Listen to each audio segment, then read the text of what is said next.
The desert stretched out before them like a dying god's last breath, a vast sea of cracked earth and broken dreams.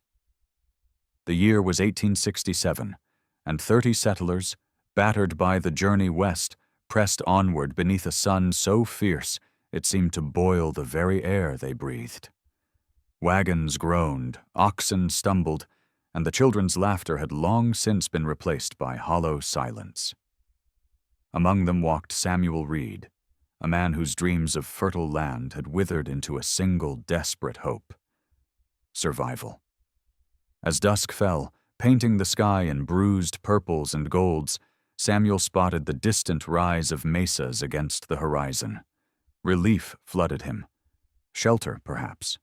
Water, maybe.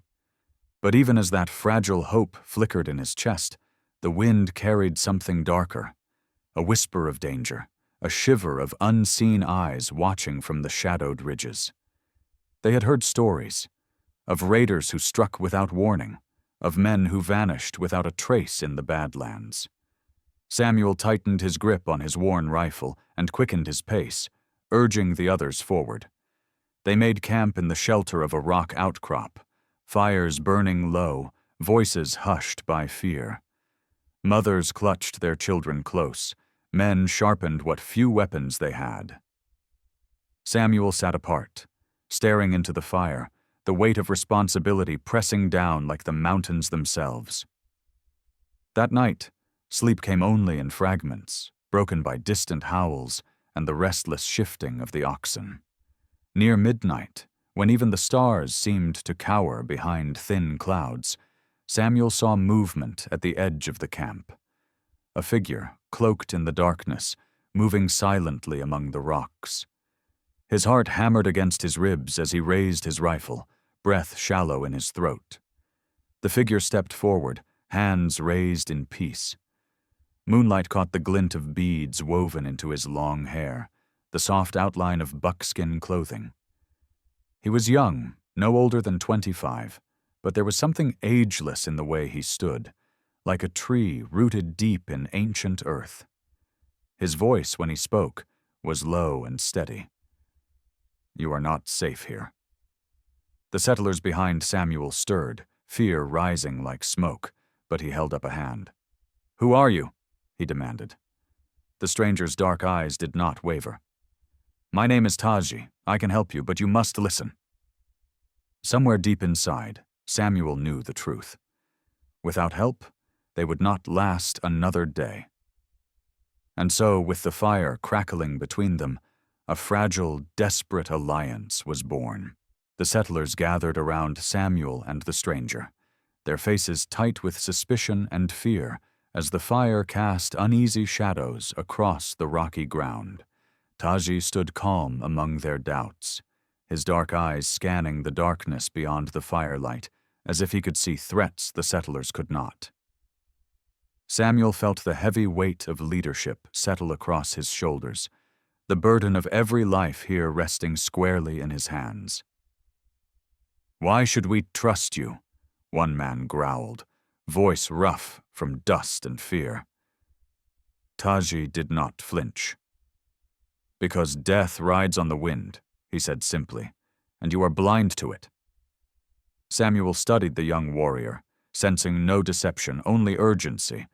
Before he could respond, a low howl cut through the night, followed by another and another, until the hills seemed alive with haunting voices. The settlers froze, instinctively pressing closer together. Tazhi turned to Samuel, his voice like a blade cutting through the fear. "You must move. Now." Samuel hesitated only a moment longer before nodding. "Pack what you can carry," he barked to the others. "We leave now." Chaos erupted as families scrambled to gather their belongings, dousing fires, stuffing supplies into sacks. Samuel stayed close to Tazhi, heart pounding as he realized they were placing their fates in the hands of a man they had met minutes before. Guided by Tazhi's silent gestures and sharp glances, the settlers moved swiftly and quietly through the night, leaving behind the safety of their firelight for the cover of rocky outcrops and shadowed ravines. The night swallowed them whole, the howls growing fainter behind them but never fully disappearing. They marched for hours, the cold biting at their skin, exhaustion pulling at their limbs, until finally Tazhi signaled for them to stop. They huddled in a narrow gully where the land rose steeply on both sides, providing shelter from both sight and wind. Samuel leaned against a rock, lungs burning, legs trembling but alive. Tazhi crouched nearby, scanning the darkness with a focus that made Samuel's blood chill. This was no accident, he realized. Someone, or something, had been stalking them, waiting for the perfect moment to strike. Without Tazhi's warning, they would have been sitting ducks. Samuel met the warrior's gaze across the fireless dark, and for the first time that night, allowed himself a sliver of hope. Maybe, just maybe, they had a chance to survive this land after all. When dawn finally broke over the horizon, it revealed a world of desolation and endless distance. The settlers moved in weary silence, their faces drawn tight with exhaustion and fear. Tazhi led them with the surety of one who knew the land as an extension of himself, weaving through arroyos, skirting dry riverbeds, always keeping to cover. Samuel followed close behind, watching the young warrior with growing respect and an uneasy awe. This was no ordinary guide. Tazhi moved with purpose, every step measured, every decision made with life and death in mind. As the sun climbed higher, scorching the earth to a near unbearable heat, they stumbled across signs of horror. A wagon overturned, splintered wood scattered across the rocks, and the blackened remains of a fire long extinguished. Bones, too, picked clean by scavengers, lay bleaching under the relentless sun. Samuel tightened his grip on his rifle, the grim reality pressing down on him. This was not the work of raiders seeking mere goods. This was the work of men who hunted other men. Tazhi knelt by the remains, touching the earth with reverence, reading the signs invisible to the settlers. "They are close," he said without looking up. Fear rippled through the group, children crying softly, mothers clutching them tighter. Samuel approached cautiously. "What do we do?" he asked, voice hoarse. Tazhi stood slowly, his face carved from stone. "We move faster, we hide better, or we die." There was no false hope in his words, only brutal truth. The settlers pressed onward, their desperation mounting with each mile. Dust coated their tongues, thirst gnawed at their insides, and the merciless sun showed no pity. By midday, several of the older settlers had fallen behind, their bodies too frail to endure. Tazhi made the brutal call to leave them behind, a decision that tore at Samuel's heart, but one he knew was necessary. Survival demanded sacrifice. As the landscape shifted into jagged hills and twisted canyons, the group's pace slowed, each step a battle against both nature and despair. Still, they followed Tazhi, the silent promise of survival the only thing keeping their blistered feet moving. Samuel wondered how long they could last, how much further they could push before the land, or the hunters following them, claimed them all. But Tazhi never wavered, and so neither did they. Somewhere in the growing distance behind them, dust rose, a silent herald of death drawing closer with every heartbeat. By nightfall, the settlers could barely walk, collapsing wherever they could find even a hint of shelter. Tazhi moved among them like a shadow, checking the weak, murmuring to those too tired to stand, always alert. Samuel sat near a cluster of boulders, watching the young Navajo with something more than gratitude, a dawning realization that without him, they were already dead men. Yet doubt festered among the others. Whispers floated in the darkness. What if this was a trap? What if Tazhi led them not to safety, but into an ambush. Samuel understood their fear. It gnawed at him too. Desperation made men see monsters in every shadow. As the fires burned low and silence fell, Tazhi approached Samuel, his face unreadable. "Tomorrow," he said, "we must cross the open valley. There is no cover." Samuel stiffened. "Then we'll be sitting ducks." Tazhi nodded. "It is the fastest way to reach safety, but they will see us. They will come." The words hung heavy in the air between them.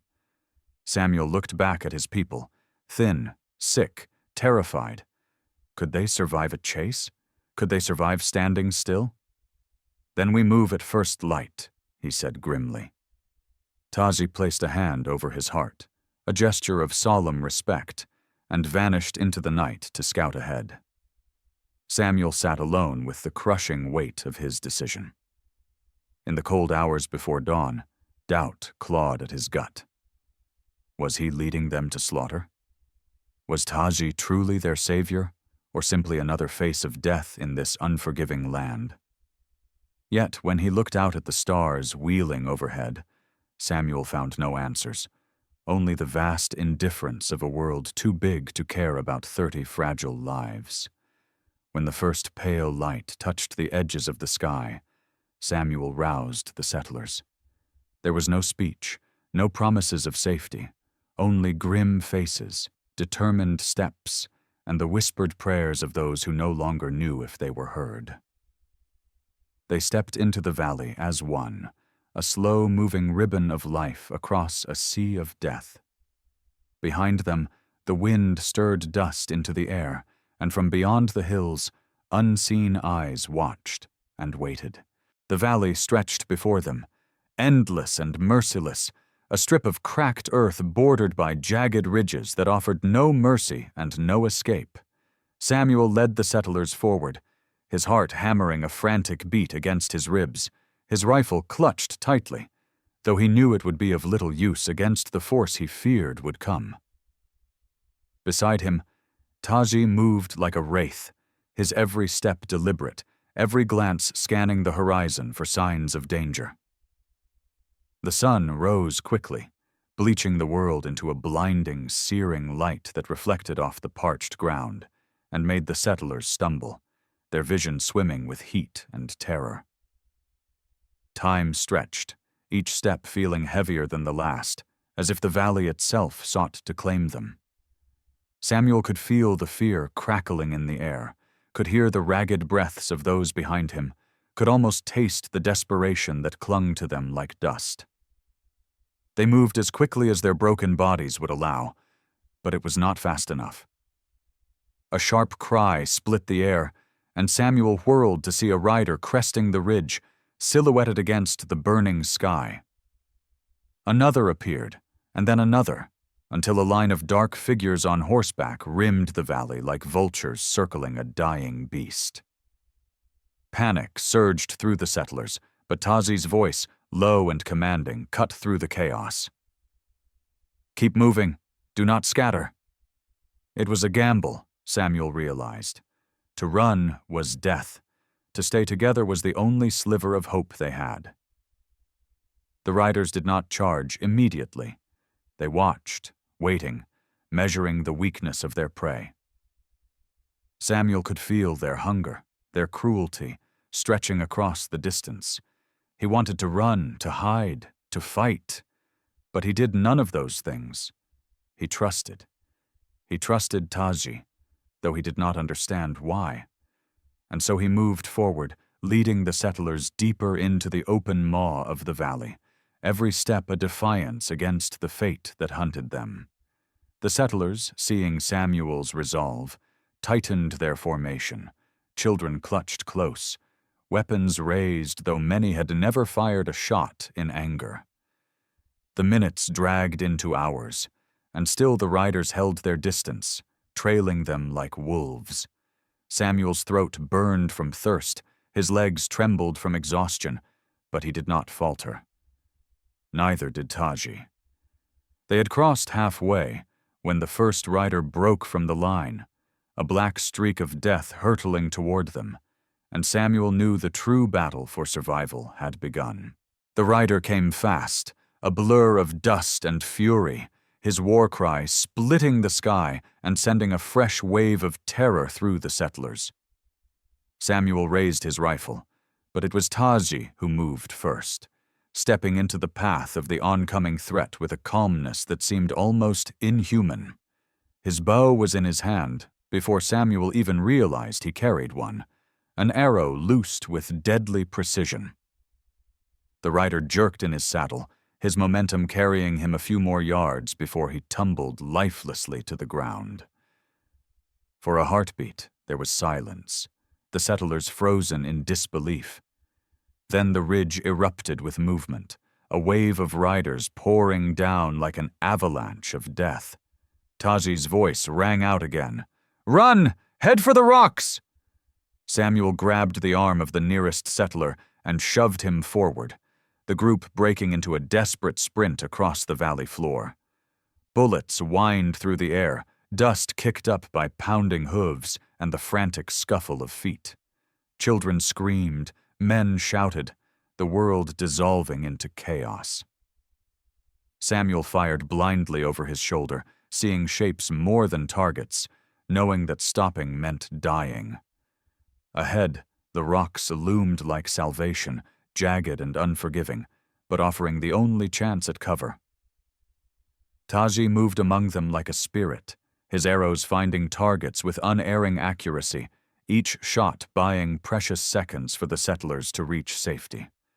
Samuel's lungs burned, his legs threatening to collapse beneath him, but he did not stop.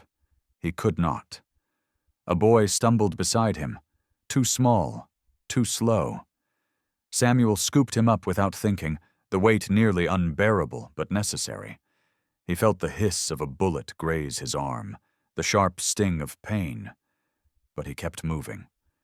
One by one, the settlers reached the rocks, collapsing behind whatever shelter they could find. Samuel dropped behind a boulder, gasping for air, blood dripping from a shallow wound on his forearm. He counted the heads he could see, heart sinking with each missing face. They had lost some, he knew, but they had not been destroyed. Not yet. Tazhi crouched nearby, his face set in grim determination, already preparing for the next onslaught. Samuel met his gaze and nodded once. Whatever came next, they would face it together. The valley had not claimed them, not yet, but the fight for survival was far from over. The settlers pressed their backs against the rocks, their chests heaving, eyes wide with terror as the thunder of hooves circled them like a storm. Dust filled the air, choking their breath, blurring the figures that raced past just out of range. Samuel clutched his rifle, every muscle screaming with exhaustion, every instinct begging him to flee, but he stayed rooted beside the others. Across the scattered boulders, Tazhi moved with the silent grace of a hawk, choosing his moments with deadly precision. Another arrow flew from his bow, striking a rider who veered too close, sending him crashing to the ground in a cloud of dust. For a moment, Samuel dared to hope they might hold out, but the enemy was relentless, circling tighter, probing for weakness. A shot rang out, and one of the settlers, a young man barely more than a boy, fell hard, blood staining the dirt beneath him. A scream tore from a woman's throat, but Tazhi barked a sharp command, forcing her back into the shelter of the rocks. Samuel knew they could not survive a prolonged siege. They were outnumbered, outgunned, and too exhausted to endure. The enemy riders seemed to sense it too, their movements becoming more daring, their attacks sharper, as if smelling blood in the water. Tazhi crawled across the rocks to Samuel, his voice low and urgent. "We must break them. If we wait, we die." Samuel swallowed hard. "How?" Tazhi pointed toward a narrow gap between the rocks, a bottleneck where only a few riders could pass at once. "We force them to come to us. We strike where they are weak." It was madness, Samuel thought. They were farmers, merchants, mothers, children, not warriors, But madness was better than waiting for death. He nodded grimly. Tazhi moved swiftly, repositioning the settlers, giving quick instructions, steadying their shaking hands. They stacked stones for cover, prepared crude spears from broken wagon parts, loaded what few rifles they had. As the riders regrouped beyond the dust cloud, preparing for their final charge, Samuel looked around at the faces of those who had followed him this far. They were scared, battered and broken, but they were still standing. When the war cries rose and the riders thundered forward, Samuel felt no fear, only grim resolve. They would stand, or they would fall together. Either way, they would not go quietly into the dust. The riders charged, a wall of fury and noise, their weapons flashing in the brutal sunlight as they bore down on the settlers' fragile line. Samuel braced himself behind the stacked stones, heart pounding like a drumbeat in his ears. The first rider to reach the bottleneck fell instantly, an arrow from Tazhi's bow finding its mark with ruthless precision. Another stumbled when a settler hurled a crude spear into his chest, dragging him from his horse. The narrow passage slowed the enemy's momentum, forcing them into a brutal, bloody choke point where their numbers meant less, and every settler's desperate strike mattered more. Gunshots cracked, arrows flew, screams echoed off the stone walls. Samuel fired until his rifle clicked empty, then swung it like a club, driving back a man who tried to climb over the rocks. Beside him, an older woman struck out with a cooking pan, her face twisted in fury and fear. There was no room for hesitation, no time for doubt. Every second was survival, every action a battle between life and death. Tazhi moved like a force of nature, his bow a blur, his knife flashing when enemies got too close.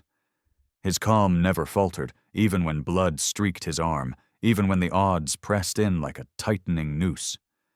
Samuel fought without thinking, driven by instinct, rage, and the burning need to protect those who had no strength left. He saw a boy trip and fall, saw a rider bear down on him, and without hesitation, Samuel threw himself forward, tackling the attacker before he could strike. Pain lanced through Samuel's side as a knife grazed him, but he gritted his teeth and fought on. The battle raged for what felt like an eternity, the air thick with dust, blood, and the ragged cries of the dying. But slowly, painfully, the tide began to turn. The enemy riders, seeing their comrades fall one by one, wavered. Fear crept into their ranks, and hesitation broke their once unstoppable charge. A final shout from Tazhi, a fierce cry that split the air, and the settlers surged forward, driving the attackers back beyond the rocks. When the dust finally settled, when the last of the riders fled into the distance, the survivors collapsed where they stood, too exhausted to cheer, too broken to weep. They had fought, they had bled, but they were still alive. And it was enough. The battlefield lay strewn with the dead and dying, a grim testament to the fury that had passed over the settlers like a desert storm. Samuel sat slumped against a rock, blood drying on his hands, the cries of the wounded echoing around him like the final notes of a funeral dirge. He could barely move, every muscle screaming in protest, but he forced himself to rise, to stagger through the wreckage of survival. Tazhi moved among the settlers with quiet efficiency, binding wounds, offering water, steadying those too broken to stand on their own. There were fewer faces now, fewer voices, but those who remained bore a hardness in their eyes, a fire forged in blood and fear. Samuel found the boy he had saved huddled behind a boulder, alive but shaking, his wide eyes haunted. Samuel crouched beside him, resting a hand on his shoulder. No words were spoken. None were needed. They had seen too much, lost too much, but in surviving, they had gained something fierce and unbreakable. As the sun sank low, Painting the sky with blood and gold, Tazhi gathered the settlers together. His voice was low but carried the weight of a leader who had earned the right to command. "We cannot stay here," he said. "More will come. You must move before the next sunrise." Samuel nodded, knowing the truth of it. This land was not done testing them. It would demand more blood, more sacrifice, before it offered even a sliver of peace. They spent the night tending the wounded, gathering what little supplies they could salvage, and burying their dead beneath piles of stones. There were no prayers spoken over the graves, no sermons given. Only silent tears and the soft murmur of earth covering the fallen. Samuel stood watch alongside Tazhi, both men worn to the bone but unwilling to let down their guard. In the silence, Samuel finally asked the question that had gnawed at him since that first desperate night. "Why did you help us?" Tazhi stared into the darkness for a long moment before answering. "Not all battles are fought with hate," he said simply. "Some are fought to honor the earth, to protect what life still clings to it." Samuel did not fully understand, but he respected the words, respected the man who spoke them.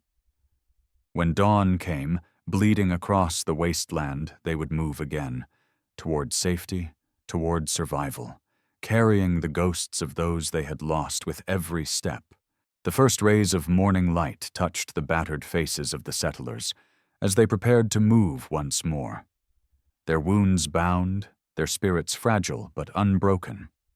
Tazhi led them forward without ceremony, his steps sure and steady, a silent promise that he would see them through whatever trials remained. Samuel walked just behind him, carrying the heavy weight of leadership on his shoulders, but no longer bearing it alone. Each settler that moved beside him was a testament to what they had endured, to the invisible bond forged by blood, fire, and will. The land stretched out before them, vast and merciless as ever, but Samuel no longer saw only danger. He saw possibility, survival, a future carved not from hope alone, but from grit and the refusal to surrender. By midday, the jagged cliffs gave way to rolling hills where green shoots of grass fought stubbornly through the cracked soil. A river glittered in the distance, a thread of life winding through the wasteland. Cheers rose from the settlers, ragged and weak but real, a sound Samuel had thought he might never hear again. They pressed forward, their pace quickening, their burdens momentarily forgotten in the rush of hope. Tazhi guided them to a sheltered grove near the river where they could rest, hidden from prying eyes and the dangers of open land. As the settlers collapsed into the shade, drinking deeply from the clear water, Samuel approached Tazhi. The young warrior stood alone at the edge of the clearing, his gaze distant, already thinking of the dangers that still lay ahead. "You saved us," Samuel said simply. Tazhi did not look at him. "I gave you a chance. You saved yourselves." Samuel nodded, understanding more than Tazhi would ever say. He offered his hand, a gesture of respect between men who had bled side by side. Tazhi hesitated, then grasped it firmly.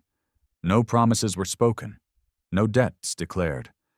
Their bond needed no words. As the settlers tended their wounded and built small fires against the gathering dusk, Samuel knew their journey was far from over. But they would endure. They had become something stronger than fear, stronger than despair. Somewhere in the winds that whispered over the river and the hills, the spirits of the fallen watched, silent witnesses to a story that would never be written in books or etched in stone. It would live only in the hearts of those who survived, and in the memory of the Navajo warrior who had given them that chance.